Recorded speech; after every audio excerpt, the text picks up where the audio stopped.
Hello everyone, welcome to creative education zone. तो बाबू SST का सीरीज चल रहा है। एसएसटी में मैंने आप लोगों को पढ़ाया था सिविक्स का सेकंड चैप्टर फेडरलिज्म हमारा चल रहा है, फेडरलिज्म चैप्टर चल रहा है। इसमें मैंने आपको पार्ट 1 में पढ़ाया था डेफिनेशन और उसके की फीचर्स मैंने बताया था। अब हम लोग देखेंगे इसके बारे में सेकेंड टॉपिक। फर्स्ट मैंने पढ़ाया था कि व्हाट इज फेडरलिज्म होगा, फेडरलिज्म क्या कहते हैं, फेडरलिज्म का डेफिनेशन होता है, कौन कौन सा स्टेट फेडरलिज्म फॉलो करता है, ये मैंने बताया। एंड द सेकंड मैंने बताया कि features of federalism in India बताया कि कितने फीचर्स होता है। मैंने टोटल 7 के बारे में बताया था। वही फर्स्ट मैंने बताया था 2 लेवल ऑफ गवर्नमेंट होगा, कॉन्स्टिट्यूशन डिवीजन पावर होगा, सुप्रीमेसी ऑफ कॉन्स्टिट्यूशन होगा, फिर रिटन कॉन्स्टिट्यूशन होगा, इंडिपेंडेंट जुडिशियरी होगा और रिजिड अमेंडमेंट होगा, मतलब कि कोई भी यूनिलैटरली चेंज नहीं कर सकते। अब सेकेंड आता है क्वेश्चन हमारे पास कि क्या आता है कि how federalism is practice in India. ठीक है, तो हमारे इंडिया के अंदर फेडरलिज्म प्रैक्टिस कैसे किया जाता है, जिसके बारे में हम लोग एक एक करके आप देखेंगे। टाइप्स मैंने पढ़ा दिया था। कमिंग वाले के बारे में, होल्डिंग के बारे में मैंने, कमिंग में मैंने ट्रिक बताया था, यूएसए के बारे में यूएसए ट्रिक मैंने दिया था, यू से यूएसए, एस से स्विट्जरलैंड और ए से ऑस्ट्रेलिया, और इसमें मैंने क्या दिया था, एसबीआई दिया था। एस से मैंने क्या बोला था, स्पेन, बी से बेल्जियम और आई से इंडिया मैंने बोला था। ये मैंने पढ़ाया। अब हमें पढ़ना है बेटा क्या, नेक्स्ट टॉपिक पढ़ना है। क्या पढ़ना है कि what makes India a federal.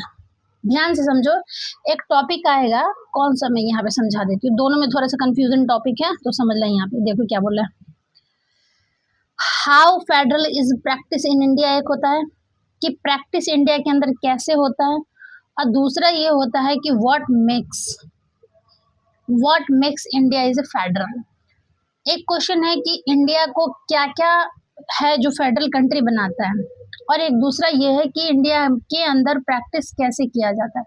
Both are different, तो दोनों को समझना पड़ेगा आपको, दोनों अलग है। ये मैंने पीवाई क्यों बताया था, ये सबसे मैंने समझा दिया बेटा। ठीक है, अब यहाँ पे देखो दो चीजें यहाँ पे क्या, एक मैंने बताया कि how makes India is a federal country, और दूसरा है कि इंडिया में फेडरल कैसे क्या किया जाता है, प्रैक्टिस किया जाता है। ठीक है, आते हम लोग अब एक एक करके बात करते हैं। मैम थोड़ा सा हम स्लाइड पे मैं बता देती हूँ आपको, देखो आ जाओ, मैं स्लाइड यहाँ पे ले लेती हूँ। क्वेश्चन क्या है पहले ध्यान से समझो, उसके बाद मैं समझाऊंगी। What makes India a federal country. New pen है, फिर भी पता नहीं गड़बड़ क्यों चल रहा है। क्वेश्चन क्या है, what makes India federal. India को फेडरल क्या बनाता है। तो सबसे पहले इसका कुछ की पॉइंट आपको याद रखना है कि इंडिया में एक्चुअली फेडरल है, तो इंडिया अगर फेडरल है तो क्यों है, ऐसा क्या चीज है जो इंडिया को फेडरल बनाता है। यहाँ पे ये क्वेश्चन कहने की कोशिश कर रहा है। तो सबसे पहली बात बेटा कि मैंने फेडरल के बारे में 7 फीचर्स बताए। You have to remember entire all the features. आपको याद होना चाहिए, आपको पता होना चाहिए, चाहे जैसे भी हो, क्योंकि यहाँ से क्वेश्चन बहुत बार पूछा गया। तो फर्स्ट याद रखना है कि यहाँ पे कोई भी अगर कंट्री अगर फेडरल है तो उसमें 3 टीयर सिस्टम होना चाहिए। क्या होना चाहिए, 3 टीयर ऑफ सिस्टम होना चाहिए, किसका, ऑफ गवर्नमेंट का। तो पहले ये बताता है, और 3 टीयर ऑफ सिस्टम में क्या क्या आपने बताया था मैम, ये फर्स्ट फीचर मैं बता रही हूँ आपको कि क्या क्या हमारा इंडिया के अंदर ऐसा क्या क्या बात है, या ऐसा कौन कौन सा कैरेक्टर है जो फेडरल बनाता है। तो पहला कि 3 टीयर ऑफ गवर्नमेंट होना चाहिए, central, state and local government. वो बात अलग है कि लोकल गवर्नमेंट बाद में हमारे इंडिया में इंक्लूड किया गया था after the commencement of constitution. ठीक है, और लोकल में अगर देखा जाए तो पंचायत होता है और एक म्यूनसिपल होता है। मैं सारा पीडीएफ के थ्रू में दिखा दूंगी। दूसरा हमारा क्या होता है कि मैम यहाँ पे डिस्ट्रीब्यूशन ऑफ पावर होता है, डिस्ट्रीब्यूशन ऑफ लेजिस्लेटिव पावर होता है। लेजिस का मतलब मैंने क्या बताया था, लॉ। तो मतलब लॉ बांटा हुआ है अलग अलग टीयर में। सेंट्रल का लॉ बनाने का पावर अलग है, स्टेट का अलग है और लेजिस्लेटिव का अलग है। तो हम बोल सकते हैं distribution of legislative power between 3 state. कौन कौन से स्टेट में है, फर्स्ट याद रखना है आपको, यूनियन स्टेट। या यूनियन लिस्ट बोल सकते हैं, या यूनियन सब्जेक्ट बोल सकते हो। सब्जेक्ट का मतलब ये नहीं है कि हिस्ट्री मैथ पॉलिटी वगैरह ये होगा। सब्जेक्ट का मतलब यहाँ पे ये है कि उनको कुछ काम असाइन किया गया, कुछ लॉ बनाना है उस मैटर पे, उसे हम सब्जेक्ट कहते हैं। दूसरा आपको याद रखना है कि जो लेजिस्लेटिव पावर डिवाइड किया गया है वो 3 लिस्ट में दिया है। तो फर्स्ट मैंने क्या बताया अभी, यूनियन लिस्ट में। सेकंड में याद रखना है आपको स्टेट लिस्ट में दिया गया है, स्टेट लिस्ट को दिया गया। एंड थर्ड में याद रखना है आपको कौन सा, कंकरेंट लिस्ट। कौन सा दिया गया है, कंकरेंट लिस्ट दिया है। ये 3 चीज दिया गया है। चलो मैं एक बता देती हूँ आपको कि यूनियन लिस्ट में क्या होता है। यूनियन लिस्ट में या यूनियन सब्जेक्ट में कौन कौन सा आता है। तो यूनियन लिस्ट के अंदर क्या होता है, लॉ मेड बाय सेंटर या लॉ मेड बाय सेंटर। हम ये बोल सकते हैं कि यूनियन लेवल पे जो भी सेंटर पे, सेंट्रल लेवल पे जो भी लॉ बनाएगा वो यूनियन के अंडर में आएगा। यूनियन मतलब सेंट्रल के अंडर में आएगा, मतलब सेंटर बनाएगा, ठीक है। दूसरा, चाहे फॉर एग्जाम्पल अगर मैं बात करती हूँ फॉरेन लॉ के लिए, अगर मुझे बनाना हो, या मान लो रेलवे पे कुछ लॉ बनाना हो, या मान लो कुछ डिफेंस पे लॉ बनाना हो, तो वो एक लिस्ट बना दिया गया है कि ये वाला लॉ सिर्फ और सिर्फ सेंटर ही बना सकता है, सेंट्रल गवर्नमेंट बना सकता है, स्टेट गवर्नमेंट में कोई इन्वॉल्वमेंट नहीं होगा। दूसरा मैंने बताया है बाबू अभी स्टेट लिस्ट। ये सारा क्वेश्चन पूछे जाते हैं। स्टेट लिस्ट में क्या होता है, लॉ मेड बाय स्टेट होता है, मतलब कि यहाँ पे लॉ कौन बनाएगा, स्टेट के पास रिस्पॉन्सिबिलिटी है कि आप इस पे लॉ बना सकते। फॉर एग्जाम्पल अगर आप बोलोगे कि मैम जो स्टेट पुलिस है, स्टेट पुलिस है उसके उस पे लॉ कौन बनाएगा, तो यही बनाएगा। आप बोलोगे मैम कि यहाँ पे जो भी मतलब टैक्स वगैरह होता है उसका खुद का जो पर्सनल होता है स्टेट पे, वो कौन बनाएगा। या मान लो आप बोलोगे एग्रीकल्चर के लिए बनाना, वो कौन बनाएगा, तो वो स्टेट स्पेसिफिक बनाता है। तीसरा आता है हमारा कंकरेंट लिस्ट, ऐसा लिस्ट जिसके अंदर बोथ गवर्नमेंट क्या करे, लॉ बनाए। फॉर एग्जाम्पल आप बोलोगे मैरिज के ऊपर, ठीक है, शादी के ऊपर अगर लॉ बनाना है तो वो सेंटर भी बना सकता है और स्टेट भी बना सकता है। चाहे मान लो ये फॉरेस्ट के ऊपर अगर मैं बोलती हूँ तो ये बना सकता है। तो ये हमारा होता है। लेकिन अगर बाय चांस अगर दोनों में सपोज दैट मानो कि सेंट्रल गवर्नमेंट बोलेगा कि हम इसके फेवर में है, मैरिज के लिए कोई लॉ बना, बोला हम फेवर में, स्टेट ने बोला नहीं ये नहीं होना चाहिए, दोनों में अगर कन्फ्लिक्ट हो गया तो किसका प्रिवेल होगा, तो ये याद रखना आपको कि जो सेंटर होगा उस सेंटर का लॉ ज्यादा प्रिवेल माना जाएगा किस पे, स्टेट में, मतलब सेंटर का जो लॉ होगा वो माना जाएगा, उसको मैंडेटरी किया जाएगा, ठीक है। ये हो गया। लेकिन जब हमारा कॉन्स्टिट्यूशन बन गया था उसके बाद क्या हुआ, कुछ लिस्ट को और ऐड किया गया। ये तीनों मैंने जो बनाया, यूनियन, स्टेट लिस्ट और कंकरेंट लिस्ट, ये सब कॉन्स्टिट्यूशन के टाइम में ही ऐड किया गया था। लेकिन वहां पे एक वर्ड और दे दिया गया, रेजिडुअरी सीट या रेजिडुअरी लिस्ट। रेजिडुअरी लिस्ट में का मतलब ये हुआ कि जो तीनों लिस्ट में कोई सा भी अगर लॉ नहीं है, ये छूट गया, तो उसे अलग लिस्ट में डाल दिया जाएगा और उसे हम कहते हैं रेजिडुअरी लिस्ट। फॉर एग्जाम्पल अब बोलोगे मैम टेक्नोलॉजी तो पहले नहीं था अभी आया, तो टेक्नोलॉजी पे जो लॉ बनाया जाएगा वो रेजिडुअरी में डाल दिया गया, ठीक है। तो कुछ ऐसे इंफॉर्मेशन टेक्नोलॉजी वगैरह हो गया, जो भी इंफॉर्मेशन हो गया तो वो नए लिस्ट में डाल दिया गया, इतना आपको याद रखना है। तो मैंने क्या क्या समझाया अभी, थोड़ा सा टाइम टेकन है लेकिन कोई बात नहीं, क्योंकि मैं लिख के बता रही हूँ ना, मैं डायरेक्टली पीडीएफ से बताती तो उतना दिक्कत नहीं होता। चलो आ जाओ, मैं आप लोगों को बताती हूँ पीडीएफ के थ्रू, ठीक है। अब यहाँ पे क्या है, देखो बेटा यहाँ पे थोड़ा ना अलग अलग तरीके से लिखा हुआ है। देखो क्या है कि स्टेट क्या है, स्टेट में क्या किया गया है, डिवाइड किया गया है पावर किस में, सेंटर एंड स्टेट लेवल में। सॉरी, कॉन्स्टिट्यूशन ने क्या किया, पावर डिवाइड क्या है स्टेट, सेंटर और स्टेट के बीच में। कौन से लिस्ट के थ्रू दिया गया है, तो तीनों लिस्ट के थ्रू दिया गया। कौन कौन सा लिस्ट था हमारे पास, यूनियन लिस्ट, कंकरेंट लिस्ट और स्टेट लिस्ट। दूसरा, अगर दोनों में कोई ये क्या बोलते हैं, अगर कोई प्रॉब्लम वगैरह हो जाता है, ठीक है, कोई 1 सेकेंड, ये मैंने दूसरे वाला ले लिया, 1 सेकेंड बेटा, हाँ तो ये रहा, वो मैंने गलती से वो वाला स्लाइड ले लिया था। चलो देखो मैंने क्या बोला था कि सबसे पहले हमारा 3 tier of level of government होना चाहिए। यहाँ पे बोलोगे कि ma'am 2 tier of level of government क्यों लिखा हुआ है, क्योंकि बाबू जब कॉन्स्टिट्यूशन बनाता तो वहाँ पे लोकल गवर्नमेंट नहीं था, तो आप यहाँ पे 2 की जगह में यहाँ पे क्या डालोगे, 3, क्या डालोगे, 3 tier of level of government बोलोगे। एक तो हमारा यूनियन गवर्नमेंट होता है, दूसरा स्टेट गवर्नमेंट होता है, तीसरा कौन सा होता है, लोकल गवर्नमेंट। और लोकल गवर्नमेंट में कौन कौन सा होता है, तो म्यूनसिपल होता है और पंचायत होता है, ठीक है, इतना याद रखना है आपको। और ये दोनों के दोनों जो भी हमारे गवर्नमेंट होता है उसको सेम सिटीजन उसको क्या करेगा, एरिया से वो अर्न करता है अपना। दूसरा ये है कि कॉन्स्टिट्यूशनल पावर को डिवाइड किया गया है, या हम लेजिस्लेटिव डिस्ट्रीब्यूशन किया गया है, या लेजिस्लेटिव पावर को डिवाइड किया गया। कौन कौन से लिस्ट में मैंने बोला था बाबू, तो ये हो जाएगा कौन कौन से लिस्ट में, देखो यहाँ पे यूनियन लिस्ट मैंने बोला, स्टेट लिस्ट और कंकरेंट लिस्ट। यूनियन स्टेट में क्या होता है, कॉन्स्टिट्यूशन ने अलग अलग तीन से डिवाइड कर दिया, तीनों को कर रखा है। ईच लेवल ऑफ गवर्नमेंट के पास क्या है, खुद का पावर है कि वो सर्टेन सब्जेक्ट में बना सके। अगर आपको एग्जाम्पल याद रखना है यूनियन लिस्ट पे, तो मैम डिफेंस का हो सकता है, फॉरेन अफेयर पे हो सकता है, करेंसी वगैरह पे हो सकता है, रेलवे वगैरह पे हो सकता है। स्टेट का अगर याद रखना है तो पुलिस हो गया, पब्लिक हेल्थ के लिए हो गया, एग्रीकल्चर के लिए हो गया। कंकरेंट लिस्ट में एजुकेशन का याद रखना है, फॉरेस्ट का हो गया और मैरिज पे हो गया, ठीक। उसके बाद मैंने बोला नेक्स्ट हमारा आता है कौन सा बाबू, रिटन कॉन्स्टिट्यूशन होना। अपना अपना रिटन कॉन्स्टिट्यूशन नहीं होता, लेकिन इंडिया के पास क्या, India is the lengthiest written constitution in the world है। सबसे बड़ा लिखित संविधान इंडिया के पास है, तो हम ये बोल सकते हैं कि डिटेल में लिखा हुआ सबसे मतलब लेंथीएस्ट हम कह सकते हैं। एक तो ये होना चाहिए। नेक्स्ट होना चाहिए बाबू क्या, सुप्रीमेसी ऑफ कॉन्स्टिट्यूशन होना चाहिए।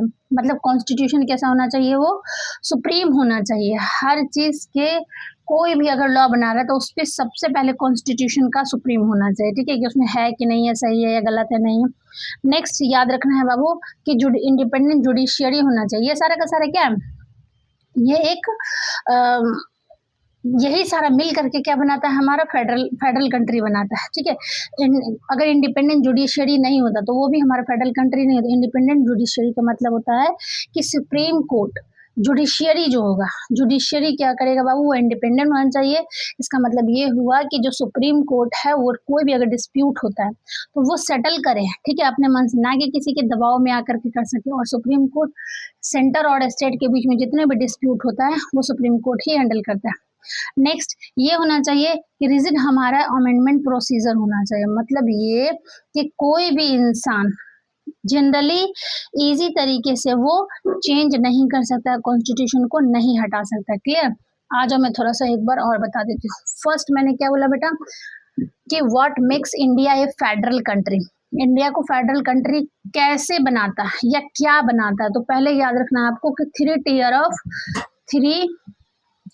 टियर ऑफ गवर्नमेंट होना चाहिए, ठीक है, ये याद रखना आपको, 3 टियर ऑफ गवर्नमेंट रहा है।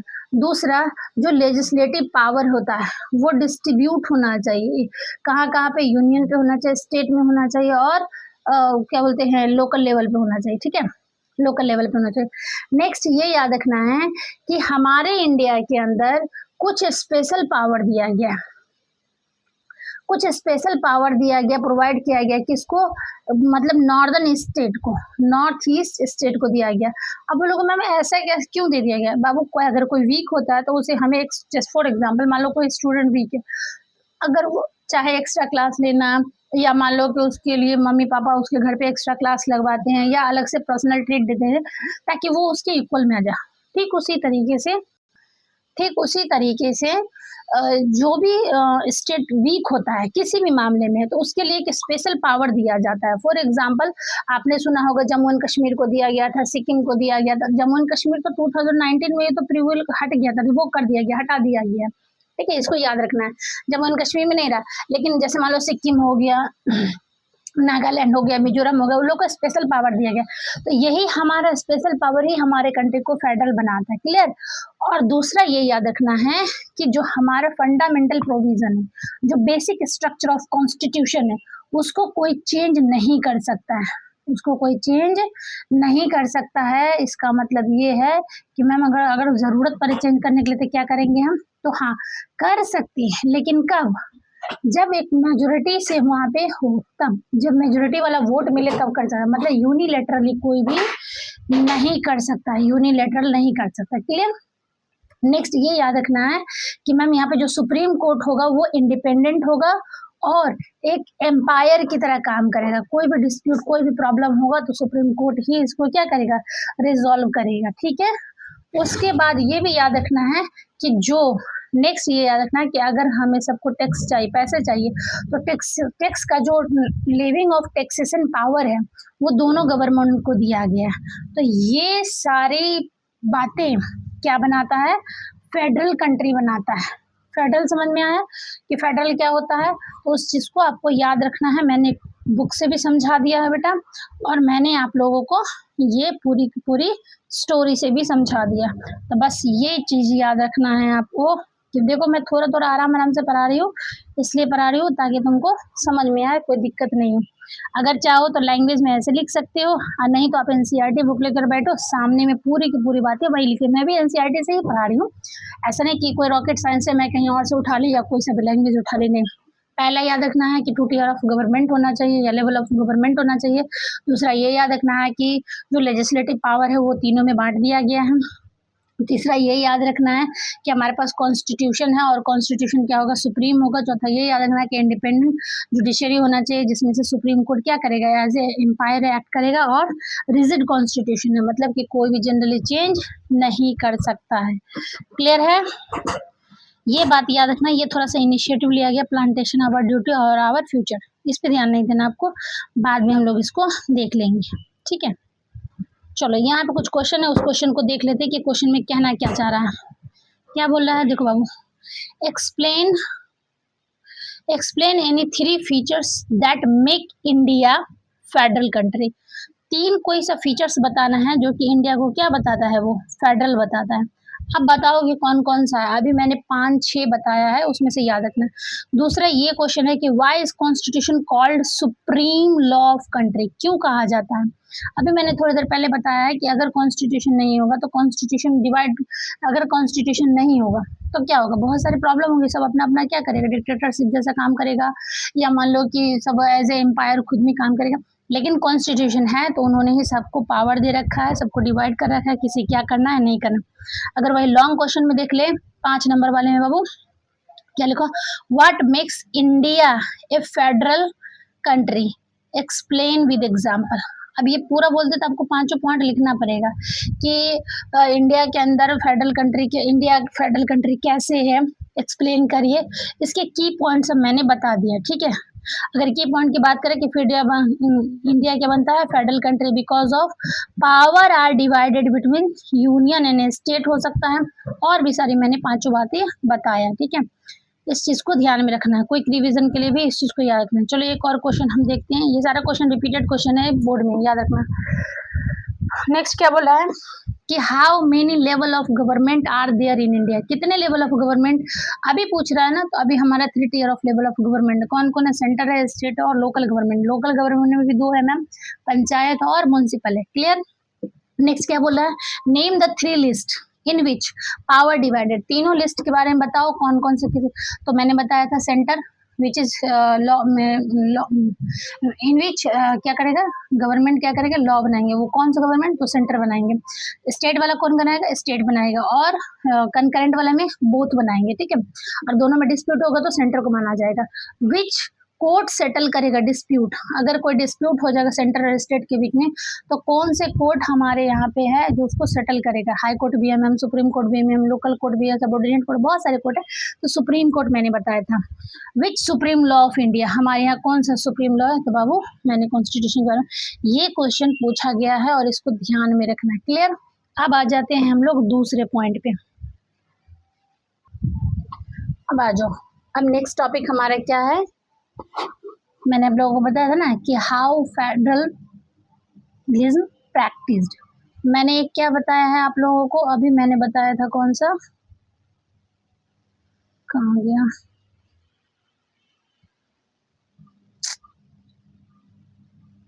ये रहा। मैंने क्या बताया था कि what makes India federal, India को फेडरल क्या बनाता है। और अभी क्या मैं बता रही हूँ कि अभी मैं आपको क्या बता रही हूँ, हाउ इज फेडरलिज्म प्रैक्टिस, ठीक है, दोनों अलग है। What makes India federal, India को फेडरल क्या बनाता है, मतलब इंडिया अगर फेडरल कंट्री है तो क्यों है, कैसे है, वो बताना। और अगर फेडरल कंट्री है तो how is federalism practice, India के अंदर फेडरलिज्म जो है प्रैक्टिस कैसे होता है। तो बेटा इसके बारे में मैं आपको नेक्स्ट वीडियो में बताऊंगी, ठीक है। इस वीडियो में नहीं बताऊंगी, मैं थोड़ा थोड़ा शॉर्ट शॉर्ट बना रही हूँ ताकि आप लोग एक क्विक रिवीजन के लिए भी आप इसको देख सकते हो, ठीक है। तो हम लोग अब नेक्स्ट, अब मैंने जो होमवर्क दिया है उस होमवर्क को बनाना है, उस होमवर्क को समझना है आपको, उस होमवर्क को फॉलो करना है। अब ऐसा नहीं कि हाँ से मतलब पढ़ लिया या देख लिया, ऐसा कुछ नहीं है। ट्रस्ट करो, क्वेश्चन को रिवाइज करो, फिर हम लोग मिलते हैं नेक्स्ट टॉपिक में। Okay, thank you.